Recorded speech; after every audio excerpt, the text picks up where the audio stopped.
మరియు యెహోవా వాక్కు నాకు ప్రత్యక్షమై ఇలాగు సెలవిచ్చెను. నరపుత్రుడా, నీవు నీ జనులకు సమాచారము ప్రకటించి వారితో ఇట్లనుము, నేను ఒకానొక దేశము మీదికి ఖడ్గమును రప్పింపగా ఆ జనులు తమలో ఒకనిని ఏర్పరచుకొని కావలిగా నిర్ణయించిన ఎడల అతడు దేశము మీదికి ఖడ్గము వచ్చుట చూచి బాకా ఊది జనులను హెచ్చరిక చేసిన సమయమున ఎవడైనను బాకానాదము వినియును జాగ్రత్త పడనందున ఖడ్గము చేత వాని ప్రాణము తీసిన ఎడల వాడు తన ప్రాణమునకు తానే ఉత్తరవాది. బాకానాదము వినియును వాడు జాగ్రత్త పడకపోయెను గనుక తన ప్రాణమునకు తానే ఉత్తరవాది. ఏలయనగా వాడు జాగ్రత్త పడిన ఎడల తన ప్రాణమును రక్షించుకొనును.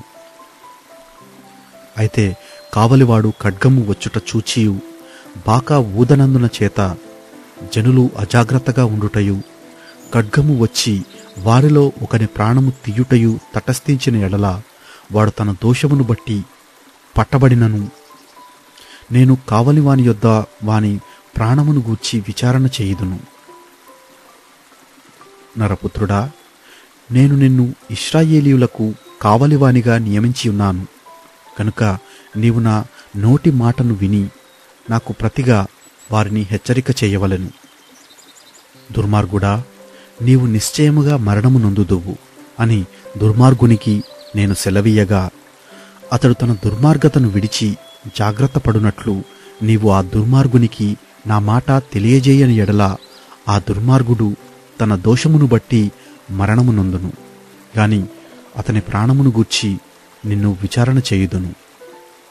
అయితే ఆ దుర్మార్గుడు తన దుర్మార్గతను విడువవలనని నీవు అతనిని హెచ్చరిక చేయగా అతడు తన దుర్మార్గతను విడువని ఎడల అతడు తన దోషమును బట్టి మరణము నొందును గాని నీవు నీ ప్రాణము దక్కించుకొందువు. నరపుత్రుడా, ఇశ్రాయేలీయులకు ఈ మాట ప్రకటింపుము, మా పాప దోషములు మీ మీద పడియున్నవి, వాటి వలన మేము క్షీణించుచున్నాము. మన మెట్లు బ్రతుకుదుమని మీరు చెప్పుకొను మాట నిజమే.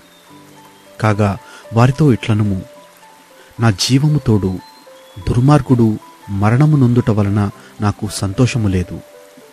దుర్మార్గుడు తన దుర్మార్గత నుండి మరలి బ్రతుకుట వలన నాకు సంతోషము కలుగును. కాబట్టి ఇశ్రాయేలీయులారా, మనస్సు త్రిప్పుకొనుడి, మీ దుర్మార్గత నుండి మరలి మనస్సు త్రిప్పుకొనుడి. మీరెందుకు మరణము నొందుదురు? ఇదే ప్రభువు యెహోవా వాక్కు. మరియు నరపుత్రుడా, నీవు నీ జనులకు ఈ మాట తెలియజేయుము, నీతిమంతుడు పాపము చేసిన దినమున అది వరకు అతడు అనుసరించిన నీతి అతని విడిపించదు. దుష్టుడు చెడుతనము విడిచి మనస్సు త్రిప్పుకొనిన దినమున తాను చేసియున్న చెడుతనమును బట్టి వాడు పడిపోడు. అలాగుననే నీతిమంతుడు పాపము చేసిన దినమున తన నీతిని బట్టి అతడు బ్రతుకజాలడు. నీతిమంతుడు నిజముగా బ్రతుకునని నేను చెప్పినందున అతడు తన నీతిని ఆధారము చేసుకొని పాపము చేసిన ఎడల అతని నీతి క్రియలన్నిటిలో ఏదియూ జ్ఞాపకమునకు తేబడదు.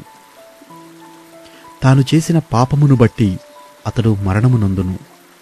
మరియు నిజముగా మరణము నొందుదువని దుర్మార్గునికి నేను సెలవీయగా అతడు తన పాపము విడిచి నీతి కార్యములను అనుసరించుచు కొదువ సొమ్మును మరలా అప్పగించుచు తాను దొంగిలిన దానిని మరలా ఇచ్చివేసి పాపము జరిగింపకయుండి జీవాధారములగు కట్టడలను అనుసరించిన ఎడల అతడు మరణము నొందక అవశ్యముగా బ్రతుకును.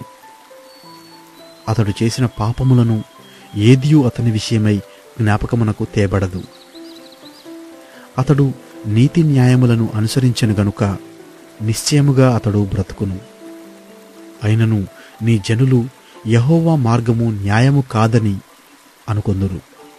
అయితే వారి ప్రవర్తనయే గదా అన్యాయమైనది. నీతిమంతుడు తన నీతిని విడిచి పాపము చేసిన ఎడల ఆ పాపమును బట్టి అతడు మరణము నొందును. మరియు దుర్మార్గుడు తన దుర్మార్గతను విడిచి నీతి న్యాయములను అనుసరించిన ఎడల వాటిని బట్టి అతడు బ్రతుకును. యెహోవా మార్గము న్యాయము కాదని మీరనుకొనుచున్నారే? ఇశ్రాయేలీయులారా, మీలో ఎవని ప్రవర్తనను బట్టి వానికి శిక్ష విధించెదను. మనము చెరలోనికి వచ్చిన 12వ సంవత్సరము 10వ నెల 5వ దినమున ఒకడు యెరూషలేములో నుండి తప్పించుకొని నా యొద్దకు వచ్చి పట్టణము కొల్లపెట్టబడినని తెలియజేసెను. తప్పించుకొనినవాడు వచ్చిన వెనుకటి సాయంత్రమున యెహోవా హస్తము నా మీదికి వచ్చెను. ఉదయమున అతడు నా యొద్దకు రాకమునుపే యెహోవా నా నోరు తెరువగా పలుకుటకు నాకు శక్తి కలిగెను.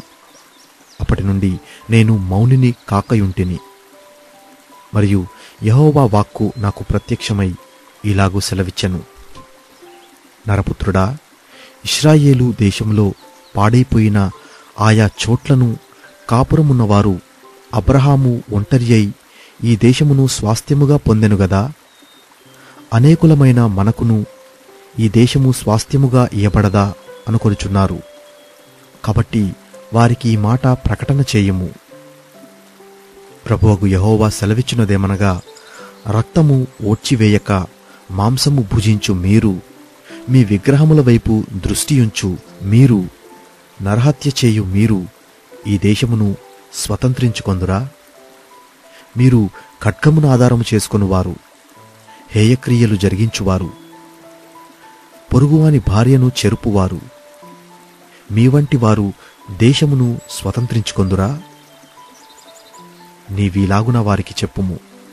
ప్రభువైన యెహోవా సెలవిచ్చున్నదేమనగా, నా జీవము తోడు పాడైపోయిన స్థలములలో ఉండువారు ఖడ్గము చేత కూలుదురు. బయట పొలములో ఉండు వారిని నేను మృగములకు ఆహారముగా ఇచ్చెదను. కోటలలోని వారును గుహలలోని వారును తెగులు చేత చచ్చెదరు. ఆ దేశమును నిర్జనముగాను పాడుగాను చేసి దాని బలాతిశయమును మాన్పించెదను. ఎవరునూ వాటిలో సంచరింపకుండా ఇశ్రాయేలీయుల మాన్యములు పాడగును. వారు చేసిన హేయక్రియలన్నిటిని బట్టి వారి దేశమును పాడుగాను నిర్జనముగాను నేను చేయగా నేనే యెహోవానై ఉన్నానని వారు తెలుసుకొందురు. మరియు నరపుత్రుడా, నీ జనుల గోడ దగ్గరను ఇంటి ద్వారముల యందును నిలువబడి నిన్ను గూర్చి మాటలాడుదురు. ఒకరినొకరు చూచి, పోదము రండి, యెహోవా యొద్ద నుండి బయలుదేరు మాట ఎట్టిదో చూతము రండి అని చెప్పుకొనుచున్నారు. నా జనులు రాదగిన విధముగా వారు నీ ఎద్దకు వచ్చి నా జనులైనట్టుగా నీ ఎదుట కూర్చుండి నీ మాటలు విందురుగాని వాటిననుసరించి ప్రవర్తింపరు. వారు నోటితో ఎంతో ప్రేమ కనపరచుదురుగాని వారి హృదయము లాభమును ఆపేక్షించుచున్నది. నీవు వారికి వాద్యము బాగుగా వాయించుచు మంచి స్వరము కలిగిన గాయకుడవుగా ఉన్నావు. వారు నీ మాటలు విందురుగాని వాటిని అనుసరించి నడుచుకొనరు. అయినను ఆ మాట నెరవేరును. అది నెరవేరగా ప్రవక్త యొకడు తమ మధ్యనుండెనని వారు తెలుసుకొందురు.